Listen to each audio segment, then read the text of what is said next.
Life in the last few months has been difficult. It's not the work, it's not my health or the people around me. In a way, it's nothing and everything. I never felt like I belonged. I know that is a feeling that most people can understand, whether it's with the family that raised you or the country you live in. Yet, nothing felt like the place I belonged. Worse still, I never had somebody come to me one day and say, your place is with me. It got so bad that one day I just found myself walking away from my friends in the middle of a hangout at the local bar. I saw the door open, dropped the conversation, and just walked out. To this day, I think the only reason they didn't stop me was that they had as little connection to me as I did to them. Yeah, I know what you're thinking. Maybe I'm just depressed. Maybe I'm assuming what's going through other people's minds. Maybe I'm feeding into my insecurity. I heard it before, and maybe it was right then, at that time. Not now. In late August, after my 28th birthday, I was looking for something to blow my cash on. While I might not like other people's company, I like my own, so I thought I'd treat myself. Maybe a tub of ice cream, a pack of beer, and enough heavily salted pretzels to keep me drinking. Back then, that's what I'd call a real good day. I was walking home after work, window shopping as this plan formed in my head. I was debating whether to get chocolate or caramel when I stopped walking outside the video store. A real video store, DVDs and cassette tapes, somehow surviving in this day and age. It was strangely nostalgic looking at it. There wasn't any clear branding, just large neon signs that said videos and DVD. A private business, not a franchise. I remembered the day I rented Silence of the Lambs, chewing a cheap gumball from a crappy machine. The scratchy gray carpet, the stickers, and posters on the walls. Even now, those were times I remember fondly, when all I wanted to do was escape. Whether it was escaping my world or just getting out of my head, a video store had it all. I could hold that escape in my hands. I thought I had an old machine at home. A good movie would go well with ice cream, beer, and pretzels. Before I knew it, I had entered the video store. Opening the door triggered some kind of chime device.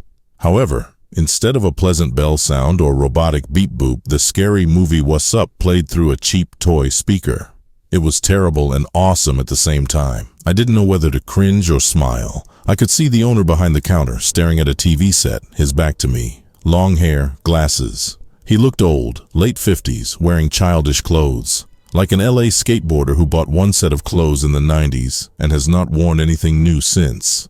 I would have found it weird if it wasn't exactly what I expected to see. He turned to me, wearing thick-rimmed glasses and a bored expression. He nodded hello and turned back to the TV set. I took that as the signal that I was free to browse. The sections were marked with laminated pages that used special fonts straight from classic Microsoft PowerPoint. Sure enough, right past the metallic 3D science fiction section was the horror section. A little Chucky clip art smiled at me from the corner of the page. I smiled back as I started going through the classics, as well as some recent releases I had never even heard of. I won't lie, it sucked me in. Everything was so cozy. The faint sound of the air conditioner, the old action thriller playing in the background. Even the smell of the place seemed to suck the urgency out of me. I spent way too much time reading the back of DVD cases or admiring the covers on VHS tape boxes. The old taglines, the memories, it had all reeled me in. "Hey, I need to close up, man," the owner said suddenly. "You want to pick something now or come back tomorrow?" I hummed, looking up at him lazily. "A little early to close? It's 10 p.m. I don't know about you, but I'm no night owl. I hear a bed calling my name. Right, let me..." I looked back down at the movies I had gone through. Nothing really appealed to me. I was holding a movie called Driller, some slasher film about a bad-headed killer with a power drill. The name and the scantily clad women on the front made me wonder if it was a horror movie or something that escaped the porno section. I put it back inside, genuinely unsure. "What do you recommend?" I asked the owner. He had his hands in his pockets, rocking back and forth. He pouted his lips like a chimp and shrugged his shoulders up to his ears. He scanned the horror section with me. "What are you looking for?" he asked. "Gore, chicks, action, or something really scary?" Something in the way he said scary sounded good to me. I asked what he had in really scary, and he gestured with his head to follow him. He led me over to the counter, skirted around it, and opened the door beside the TV. I didn't notice it before, but that was most likely because he had a collage of posters across the wall and the door. The seams were practically invisible. I waited for him to walk through, but he looked at me expectantly. "Come on, I'm not going to carry them through," he told me. "Oh, that many, huh?" I said, moving around the counter. I was hesitant. I kept my distance. I'm not so trusting that I follow someone into a shady back room. He walked inside, and I could see stacks of boxes on shelves, tables, and piles of tapes and DVDs just on the floor. He walked over to the opposite side of the room, which had a beat-up sofa that looked like it had melted. It was so overused. There were almost 10 TV sets on the opposite wall, from old to new. The oldest one had those bunny ear aerials perched on top. Stepping into the room, I decided to leave the door open. He didn't seem to mind. He just patiently looted through an unmarked box. When I was standing in the middle of the room, he turned to look at me with squinted eyes, studying me. "Ghost or killer?" he asked. Ghost," I shrugged. Killer really didn't appeal to me at that moment. Dead person ghost or like a demon spirit ghost thing? "Hey, you pick, man," I said, my turn to shrug. "Whatever you recommend." The owner plucked a DVD out of the case. It was white, marked with numbers. Instead of walking over to me, he approached a more modern TV set and slid it into an open DVD player. Before I could say anything, the movie started. No anti-piracy intro, no menu screen, and no logos. It just started. A man was sitting at a desk in an office. The view was like that of a security camera, fly on the wall, white shirt, smart hair, sorting through papers and writing things down. The only light was the desk lamp. "Hey, I'm not going to watch it here," I told him. "Besides, don't you want to close up?" "I have time for this," he said, staring at the screen. I guess I did as well. I was uncomfortable, but no more uncomfortable than I felt at work or anywhere else with other people. I knew it was wrong, but I stuck around. I'll just watch the first few minutes, I thought to myself. Be polite, I guess. The man coughed into his hand and continued to work. It had gone on that way for almost 2 minutes. No music, no intro credits, and not even a different angle. A door opened, warm light, a shadow. A woman entered, her back to the camera. She was carrying a pile of papers. Upon seeing the man, she dropped the papers and started making a funny sound, like a small, scared moan that eventually erupted into powerful screams. The man looked at her briefly before focusing on his work again, while the woman screamed her head off. It shocked me how real it sounded. I had jumped when it began, but the real fear set in when she continued to scream out of the camera shot, her voice fading in the distance. The video ended there, like it was the end of some short indie film online. Strange, but it lingered. "Pretty good, huh?" the owner said with a smile. "Yeah, raised the hairs on my arms," I told him, and surprisingly, it did. I had seen worse than that, but it never had that effect on me. "Kinda short for a movie, though? Anything I can settle into?" "Longer. A bit more. Right. I got it. Have a seat." I didn't. I stifled a sigh and rubbed my bare forearms, warming them up. I would wait a little longer, just to satisfy my curiosity. It wasn't like I had anything better planned. "I've got a lot of cool stuff, man. Been collecting them for a long time now," he told me. "There are some messed up things here too, but it's the subtle scares I like more." "Yeah, I know what you mean." The owner plucked a tape out of the box this time. I stepped a little closer to watch him set it up. The machine he used seemed familiar, but I couldn't see the make. It was covered in scratches, like it had been stored in a box of nails. There was a whirring sound as it automatically rewound the tape. I heard the spring in the button twang as he hit play. It was a voyeurist's dream. The location was a fancy place in the woods, 2 floors from the looks of it. The camera angles switched between indoors and outdoors. Every room, basement, garage, and bathrooms. The tape's views seemed to cycle quickly at first, as if the person controlling them was looking for something. Occasionally, they would stop in a room. I could imagine the operator focusing as if they had noticed something that I didn't. Something in the darkness, something in the living room. It kept stopping in the living room. Every time it did, my eyes would dart around searching for what it could be. Before I knew it, I had settled into the sofa, but my elbows were on my knees as I leaned forward with my mouth agape. "Do you see it?" I asked. "Am I missing something? I knew you would like this one. This guy's stuff is good." "What guy?"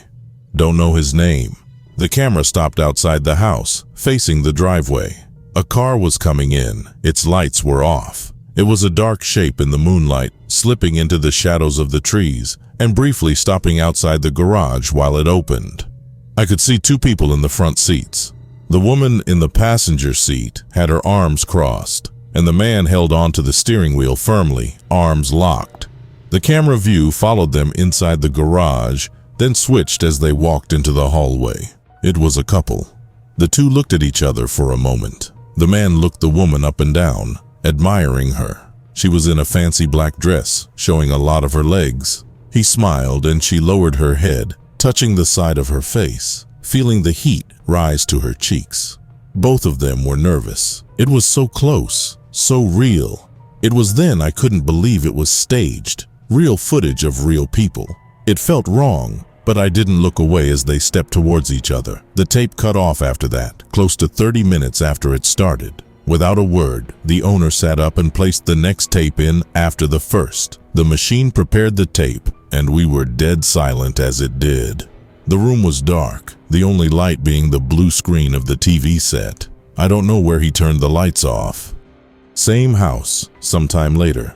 The bedroom was a mess of pillows, sheets, and scattered clothes. The woman was sleeping, the man nowhere in sight. The camera started switching through views until it reached the kitchen, where the man was getting a drink, wearing only pajama pants. He raised his head. The camera switched views, eventually stopping in the living room again. Once more, I scanned it for something out of place. I just saw the furniture. A few books on a shelf, a TV on the mantel of a stone fireplace, and a few plants in the corner. Fancy, normal, empty of anything unusual. The man entered the living room holding his glass of water. He was looking at the fireplace. There was something, a sound fainter than even his footsteps. "Where's the remote?" I asked the owner. He held it out to me. I took it and started to raise the volume. It was already close to the max, yet that little bit helped me recognize a whining noise. It took me a moment to realize it wasn't like the whining, but distant screaming. Screaming that echoed, that distorted with distance. The woman had joined the man, wrapped in a white sheet. Together they stared at the fireplace. What is? I heard the woman say. The fireplace started. Bright orange flames so large they flowed out of the fireplace as if they were the fingers of some creature climbing out. The couple jumped as the flames grew more intense, and maybe they would have run away if they weren't so focused on the center of the flames. A man was climbing out of the flames, skin burnt and blood boiling in patches all over. The screaming was there, loud enough to make out. The voice was destroyed the same way his body was, yet I could make out the name Damien, my name.